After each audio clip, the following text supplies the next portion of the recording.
أعوذ بالله من الشيطان الرجيم بسم الله الرحمن الرحيم الحمد لله الذي نحمده ونستعينه ونستغفره ونؤمن به ونتوكل عليه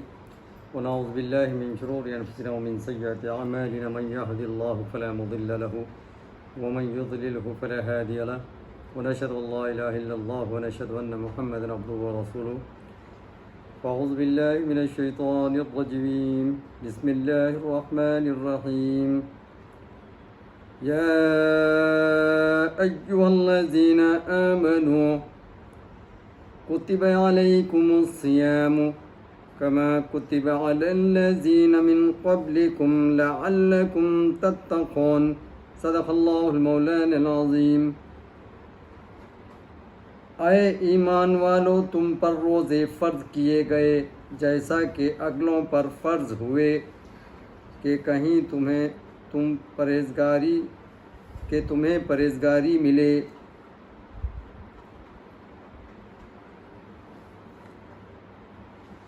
گزشتہ جمعہ کچھ گھریلو وجوہات سے ڈومیسٹک پرپزز سے ہماری تفسیر نہیں ہوئی تھی، رک گئی تھی۔ انشاءاللہ ابھی شروع کر رہے ہیں اور گزشتہ جمعہ جو ہے اس سے قبل والے جمعہ میں پہلے سپارے کی جو تفسیر چل رہی ہے، جس میں ہم یہاں تک پہنچے تھے کہ قوم بنی اسرائیل جو ہے حضرت موسیٰ کلیم اللہ علیہ السلام کے دور میں یعنی توریت کو بھی تبدیل کر چکی تھی، یعنی ان کے جو احکامات ہیں اپنے من گھڑت بنا کر کے رکھے تھے۔ افتطمعون ان یؤمنوا لکم وقد کان فریق منهم یسمعون کلام اللہ ثم یحرفونه من بعد ما قالوا هم یعلمون، یعنی اللہ تعالیٰ مسلمانوں کو بتا چکا تھا کہ دیکھو اے مسلمانوں، کیا تمہیں یہ طمع ہے کہ یہ یہودی تمہارا یقین لائیں گے؟ اور ان میں کا تو ایک گروہ وہ تھا کہ اللہ کے کلام سنتے پھر سمجھنے کے بعد اسے دانستہ بدل دیتے، یعنی توریت وغیرہ میں انہوں نے تبدیلیاں کی تھی، یہاں تک کہ آپ صلی اللہ تعالیٰ علیہ وسلم کے آمد کے بارے میں بھی توریت میں جو بتایا گیا تھا اس میں بھی ان لوگوں نے کچھ اپنی ذہنی تبدیلیاں فرما چکے تھے۔ تو ہم اس تفسیر کو پہلے سپارے کے یہاں پر تھوڑا روکتے ہیں تاکہ ہم جو ہے وقت کے ساتھ اپنی تفسیر کو شروع رکھیں، جاری و ساری رکھیں، کیونکہ رمضان المبارک کا بہترین مہینہ، فیوز و برکات والا مہینہ آ کر ہم کو دستک دے چکا ہے، اور اس کے فیوز و برکات اور اس کے رموز اور اس کے جو ہے ہم کو حالات جو ہیں ہم کو معلوم ہونا چاہیے۔ اس لحاظ سے دوسرے سپارے کے اندر روزے کے بارے میں، رمضان کے بارے میں بہت ساری چیزیں یہاں پر تفصیل کے اندر آ چکی ہیں، تو ماہ گزر جائے گا، اس لحاظ سے ہم تھوڑا وہاں پر اس تفسیر کو، پہلے سپارے کی تفسیر کو روک کر کے یہ ماہ کی فضیلت کو مد نظر رکھتے ہوئے یہاں پر ہم نے دوسرے سپارے کی تفسیر، وہ بھی ماہ رمضان کے بارے میں ہے، فضیلت کے بارے میں ہے اور اس کے احکامات کے بارے میں ہے، رمضان المبارک اور روزے کے فرائض کے بارے میں ہیں، اس لیے ہم نے یہاں پر یہ تفسیر اس جمعہ سے شروع کی ہے تاکہ یہ رمضان بھر چلے۔ پھر جیسے ہی رمضان گزرے گا ہم جو ہے پہلی تفسیر کو پھر سے شروع کریں گے۔ تو یہاں پر دیکھیے کہ اللہ تعالیٰ ارشاد فرماتے ہیں کہ یا ایھا الذین آمنوا کتب علیکم الصیام کما کتب علی الذین من قبلکم لعلکم تتقون، اے ایمان والو تم پر فرض کیے گئے روزے جیسا کہ تمہارے پہلے والے امتوں پر، لوگوں پر فرض کیے گئے تھے۔ تو یہاں پر اللہ تعالیٰ یہاں بتا رہے ہیں کہ یہ روزے جو فرض ہے یہ اچانک سے تم پر ہی فرض نہیں ہوئے، بلکہ گزشتہ قوموں پر بھی فرض کیے گئے تھے، لیکن یہ جو فرائض کے جو طریقے ہیں یا فرائض کے جو گنتی ہے یا جو ماہ ہیں جو بتا دیے گئے ہیں وہ ہر دور کے لحاظ سے الگ الگ، جیسا کہ خود حضرت آدم علیہ السلام پر بھی روزے فرض تھے، لیکن وہ کون سے؟ ہر ماہ کے 13، 14 اور 15واں، یہ 3 روزے ہر ماہ کے حضرت آدم علیہ السلام پر بھی فرض تھے۔ اور نوح علیہ السلام بھی اسی طریقے سے روزہ رکھا کرتے تھے، یہاں تک کہ حضرت موسیٰ علیہ السلام کے دور میں عاشوراء کا روزہ فرض تھا۔ یعنی ہر قوم کو کسی نہ کسی نوعیت سے روزے فرض تھے ہی تھے۔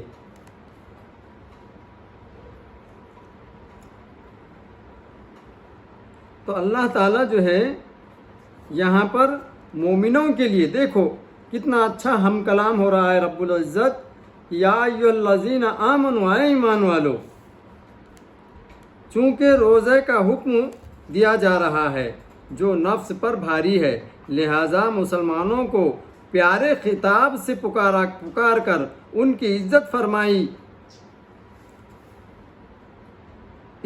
افزائی کی اور فرمائی اور ہمت بڑھائی، چونکہ روزے کی عبادت ہونا عقل انسانی سے درے ہے۔ سمجھ میں نہیں آتا کہ بھوک و پیاس سے رہنا، بھوکا رہنا عبادت کیوں ہو گئی؟ اسی لیے اس طرح خطاب کیا گیا کہ یعنی تم مومن ہو اور بندے وفادار ہو، تمہاری شان یہ ہے کہ ہمارے راہ ہر حکم مانو، چاہے سمجھ میں آئے یا نہ آئے۔ یعنی اللہ تعالیٰ کا حکم جو ہے، جو روزوں کا حکم، فرض کا حکم جو ہوا ہے، اپنے بندوں مومن کی طرف خطاب ہو کر فرما رہا ہے کہ اے میرے پیارو، اے مومنو، ہمارا حکم ہے کہ تم روزہ رکھو، اور یہ تم پر جو ہے فرض کیے گئے ہیں، اور فرض روزے تم پر لازمی ہیں اور لازم چھوڑا نہیں جا سکتا، یہ ہمارا حکم ہے، تم کو رہنا ہی ہے، اور چاہے تمہارے عقل میں یہ بات آئے یا نہ آئے لیکن تم کو رہنا لازم ہے۔ جس طریقے سے کچھ احکامات ہوتے ہیں جو احکامات ماننے کے لیے جسم تو تیار نہیں ہوتا لیکن حکم ماننا ہی پڑتا ہے، جیسا کہ ملٹری ہے، فوج کو حکم ماننا ہی ہوتا ہے، جو بھی کمانڈر حکم دے گا وہ ماننا ہی ہوگا، چاہے ان کے ذہن میں بات آئے یا نہ آئے۔ جیسے طلباء ہیں، طلباء کو جب سکھا رہے ہیں، استاد اگر حکم دے تو اس میں بھی حکمت ہوتی ہے، تو حکم کی پامالی نہیں کرنا پڑے گا، حکم کو ماننا پڑے گا، اور حکم کو ماننے ہی سے اس کو علم آئے گا۔ اس طریقے سے روزے کا جو حکم اللہ رب العزت نے دیا، بھلے ہی جسم پر جو ہے یہ ہم کو بہت مشکل گزرتا ہے، لیکن اس سے روح زندہ ہوتی ہے۔ جسم کے لیے مشکل بات ہے، جسم اس سے تھک جاتا ہے، جسم بوسیدہ ہے، جسم اس کو تاب نہیں لا سکتا، اللہ یہ بخوبی جانتا ہے، لیکن یہ میرے بندے پر گراں گزرے گا، مشکل گزرے گا، لیکن اس کے باوجود اللہ رب العزت فرما رہا ہے کہ یہ ہمارا حکم ہے، تو اس حکم کو تم کو ماننا ہی ہوگا۔ تو عاشق کا یہ کام ہے، بھلے ہی جو ہے کوئی بات مصیبت اور گراں گزرے، لیکن یہ محبت کے خاطر اس کو وہ کرنا ہی پڑے گا۔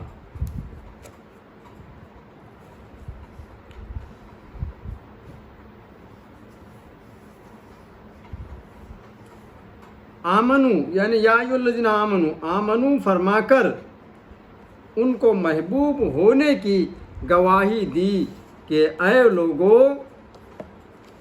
جو ایمان لا کر ہمارے ہو چکے ہو، ہماری ہر سخت و نرم بات بھی قبول کرو، اور اگر آگ میں گرنے کو فرمائیں تو کود جاؤ، اگر تمہیں کسی مرغوب چیز سے ہٹائیں تو ہٹ جاؤ، کیونکہ یہ محبت کا تقاضا ہے، لہٰذا تم سے فرماتے ہیں کہ کتب علیکم الصیام، کتبہ کے معنی ہیں لکھ گئے یا لازم کیے گئے، یعنی آسمان و زمین کی پیدائش سے پہلے،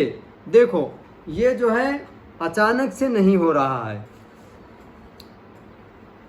فرمایا گیا ہے کہ بل ہوا قرآن مجید فی لوح محفوظ۔ قرآن کے اندر کیا آیت آئی ہوئی، اللہ کا حکم کیا ہے کہ قرآن مجید جو ہے لوح محفوظ پر لکھی گئی ہے، محفوظ ہے، اس کو کوئی مٹا نہیں سکتا۔ جو اللہ کا کلام ہے، جو اللہ نے بول دیا، وہ جو ہے لوح محفوظ پر محفوظ ہے۔ تو جس طریقے سے ہمارا وجود کہاں سے ہے؟ ہمارا وجود عالم ارواح سے ہے۔ ہمارا عالم ارواح میں اللہ تعالیٰ نے جو ہم سے وعدے کیے، وہاں جہاں پر وعدے کیے وہیں پر جو احکامات ہیں، وہ احکامات پہلے ہی سے موجود ہے لوح محفوظ پر۔ روزہ جو ہم پر فرض ہو رہا ہے، یہ فرض کی شکل جو ہے ہمارے موجود ہونے کے بعد، دنیا کے اندر آنے کے بعد، اس کی لوازمت، اس کی فرائض کے احکام یہ بعد میں آئے ہیں، لیکن یہ لوح محفوظ پر پہلے ہی سے محفوظ ہے، لکھا ہوا ہے۔ جیسا کہ عالم ارواح میں ہم پہلے ہی سے تھے، لیکن جسم کی شکل میں آنے کے بعد یہ چیزیں ہمارے اوپر ظاہر ہو رہی ہیں، اور اس کو اللہ تعالیٰ، جیسا کہ عالم ارواح یہ الگ حالت ہے اور عالم اجسام دنیاوی اندر یہ الگ حالت ہے، تو عالم ارواح کی حالت میں جو ہم سے وعدے ہوئے وہ وعدے نہ بھولیں، اس لیے اللہ تعالیٰ اپنے کلام کو قرآن کی شکل میں ہمارے ذہن کو پاک و صاف کرنے کے لیے، ہماری یادداشت دلانے کے لیے اللہ تعالیٰ نے کلام اللہ کی شکل میں ہم کو جو ہے یہاں پر یاد دلا رہا ہے۔ اسی لیے ہمارے جو عالم ارواح میں دوسری جو باتیں ہوئی ہیں، دوسرے جو فرائض ہیں، دوسرے جو احکامات ہوئے جو عالم ارواح میں ہوئے، وہ ظاہر بات ہے عالم دنیا میں اجسام کے ساتھ جسم کی حالت میں یہ ہم کو یاد بھی رہیں گے بھی نہیں رہیں گے، یا ہم اس کو بھول جائیں گے، یا شیطان ورغلا کر اس کے اوپر جو ہے ہمارے ذہنوں پر پردہ ڈال دے گا۔ اس لیے اس چیز کو یاد دلانے کے لیے اللہ تعالیٰ کلام اللہ کی شکل میں ہم کو جو ہے یاد دلاتے ہیں، ہمارے ذہن کو پاک کرتے ہیں، اور اس طریقے سے اللہ تعالیٰ نے جو ہے ہم کو روزہ فرض کیا، اور روزہ فرض کر کے اس بات کو یاد دلا رہا ہے کہ یہ جو ہے تم پر ہی نہیں بلکہ گزشتہ انبیاء اور گزشتہ قوموں پر بھی لازم تھے، اور تم پر بھی لازم ہو رہا ہے، لہٰذا اس کو تم کو پوری طریقے سے اس کی جو ہے حالت کو اپنانا ہوگا اور لازم اپنے آپ پر کرنا ہوگا۔ آسمان اور زمین کی پیدائش سے پہلے لوح محفوظ میں یہ روزے تمہارے نامزد کیے گئے تھے۔ یہ فرضیت محض اتفاق طور پر نہیں بلکہ طے شدہ پروگرام کے ماتحت، لہٰذا تم اس پر ضرور عمل کرو۔ یا توریت و انجیل میں لکھا جا چکا تھا کہ امت محمدیہ پر یہ روزے فرض ہوں گے۔ ان کتابوں میں تمہاری نیک نامی ہو چکی ہے، اور اب روزہ چور یا روزہ چھوڑنے والے یا روزہ توڑ کر اپنے نام کو بٹا لگانے کا نہ لگانا، یا اب تک تو تم پر روزے اختیاری روزے عبادت تھیں کہ تمہیں فدیہ کا بھی حق تھا، مگر اب روزے لازم کر دیے گئے اور وہ اختیار ختم ہوا، لہذا یہ آیت محکم ہے۔ اختیار کی آیت منسوخ ہو چکی ہے۔ سیام کا ماہ سوم کے جس کے لغوی معنی ہیں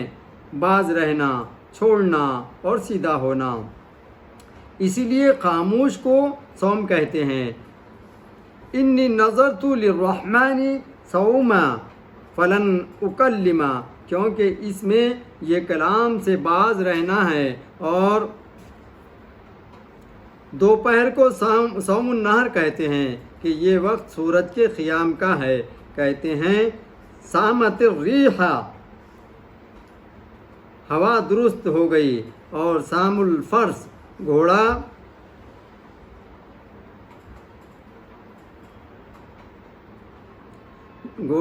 کھڑا ہو گیا۔ شریعت میں مسلمان کا صبح صادق سے آفتاب ڈوبنے تک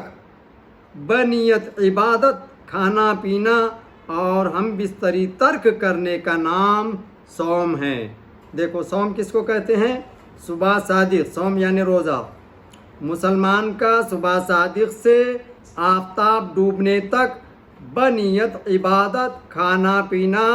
اور ہم بستری ترک کرنے کا نام صوم ہے، یعنی روزہ، کیونکہ اس میں کھانا پینا چھوڑنا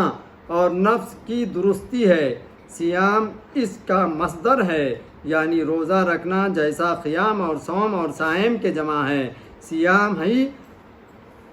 آتی ہے۔ جیسے نائم کی جمع نیام اور قائم کی جمع قیام ہے۔ یہاں معنی مصدری مراد ہے۔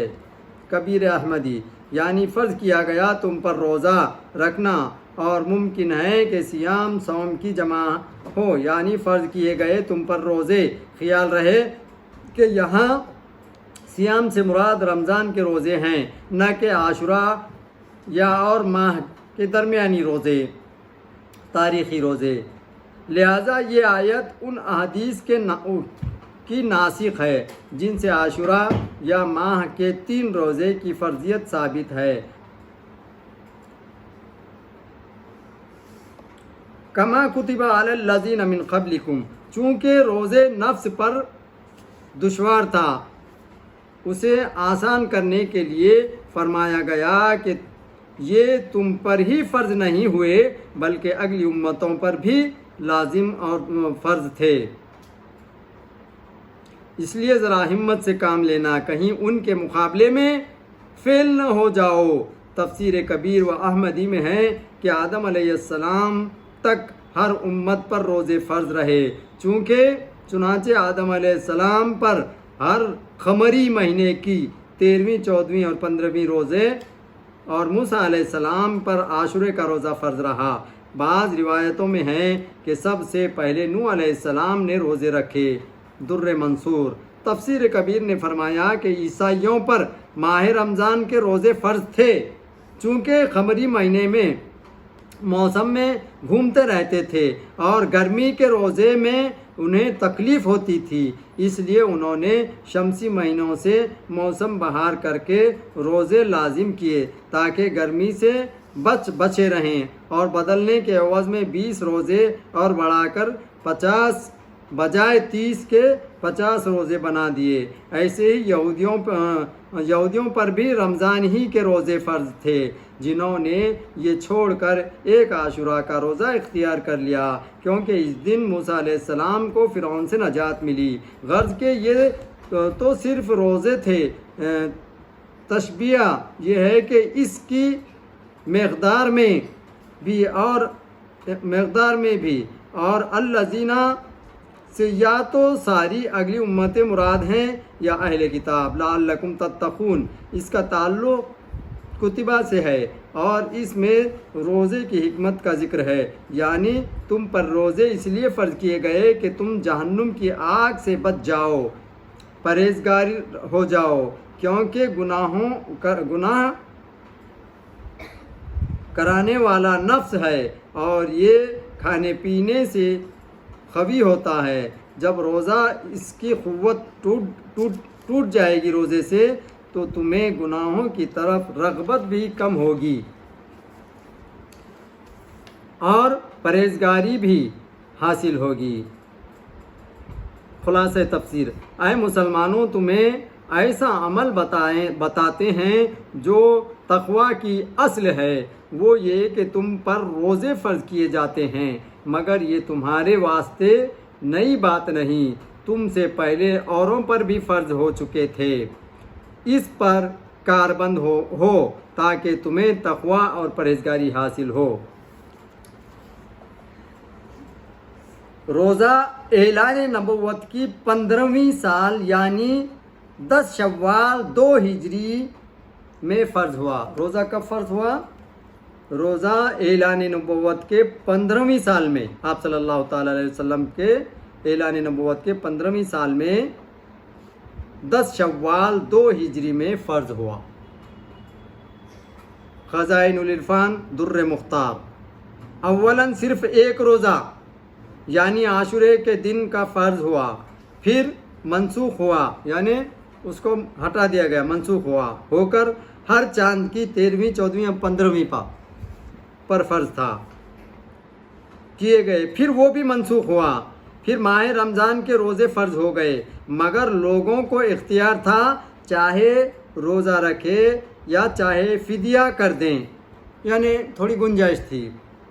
روزہ رکھیں یا فدیہ دیں۔ تو فدیہ کا طریقہ کیا تھا؟ یعنی ہر روزے کے عوض میں آدھا سا 145 روپیہ اٹھنی دیں، گیہوں کا 1 سا یا 345 روپیہ دیں، صدقہ کر دیں۔ پھر یہ اختیار منسوخ ہو گیا، روزہ لازم ہو کر، مگر یہ پابندی رہی کہ رات کو سونے سے پیشتر جو چاہے کھاؤ، سو کر کچھ نہیں کھا سکتے۔ دیکھو کیا تھا، کس طریقے سے تبدیلیاں آتی گئی۔ پہلے تو روزے فرض ہوئے، روزے میں پھر پہلے ایک دن کا جو روزہ تھا وہ ہوا، پھر جو ہے سو 3 روزے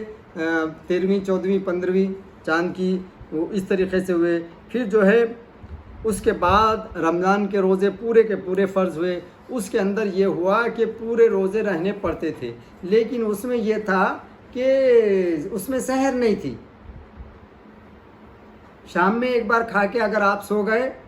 پھر وہ نیند ہوشال ہونے پر آپ کو کھانا نہیں ہے، سو گئے تو بس ختم، وہی آپ کی، یعنی افطار کے وقت افطار بھی تھی آپ کی، سحر بھی وہی تھی، سمجھو سونے کے بعد آپ کو کھانے کا اختیار نہیں تھا، اس طریقے کے روزے تھے۔ تو پھر جو ہے اس میں تھوڑی جو ہے تبدیلی اس وقت ہوئی، یعنی ایک واقعہ پیش آیا جو کہ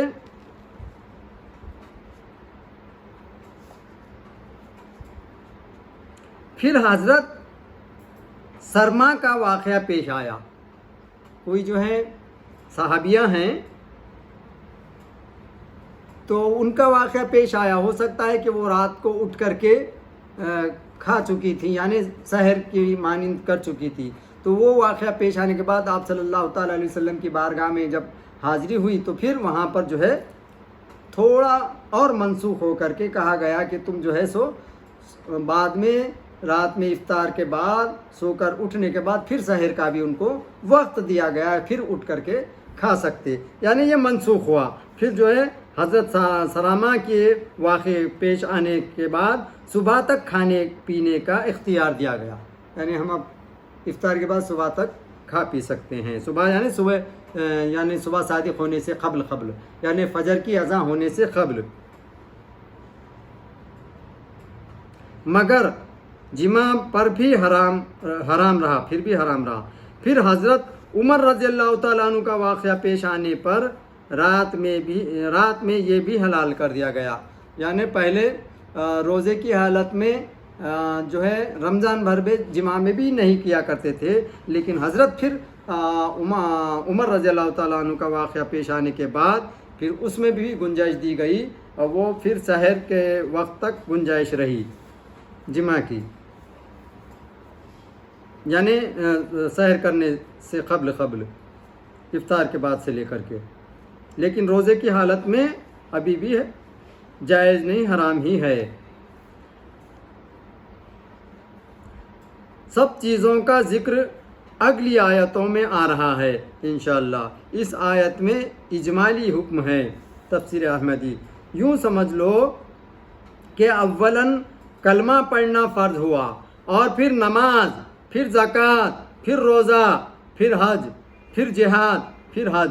روح البیان در منصور نے فرمایا کہ نماز میں بھی تبدیلیاں ہوئیں اور روزے میں بھی۔ نماز معراج میں 50 وقت فرض ہو کر 5 کم کر کے 5 رہ گئی۔ پھر اولاً ہر وقت یہ 2 رکعتیں فرض تھیں، بعد ازاں سفر میں 2 رہیں، اور اقامت میں بعض یا 4 یا 3 کر دی گئیں۔ کچھ روز بیت المقدس کی طرف، پھر کعبہ معظمہ کی طرف ادا ہوئیں، اور روزے میں مذکورہ 6 تبدیلیاں واقع ہوئی۔ روزے میں 100 حکمتیں ہیں، اس لیے ہر قوم اس کو عبادت جانتی رہی اور جانتی ہے کہ اگرچہ یہ طریقہ میں قدر میں اختلاف ہو، مگر اس میں حکمتیں ہیں، اور یہ حکمتیں اس طریقے سے ہیں۔ روح عالم اجسام میں آنے سے پہلے کھانے پینے وغیرہ سے پاک و صاف تھی۔ یعنی روح کی کوئی غذا ہے کیا؟ روح کا کھانے پینے سے پاک و صاف ہے، اس لیے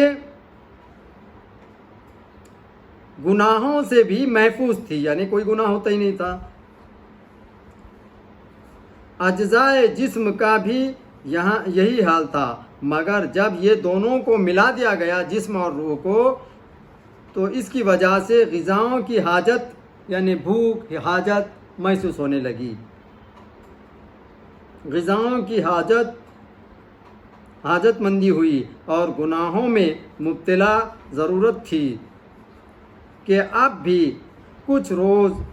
روزے ان کو مرغوب غذا سے باز رکھا جائے، تاکہ انہیں اپنی پہلی حالت یاد رہے اور پہلے کی طرح اب بھی گناہوں سے بچتے رہے۔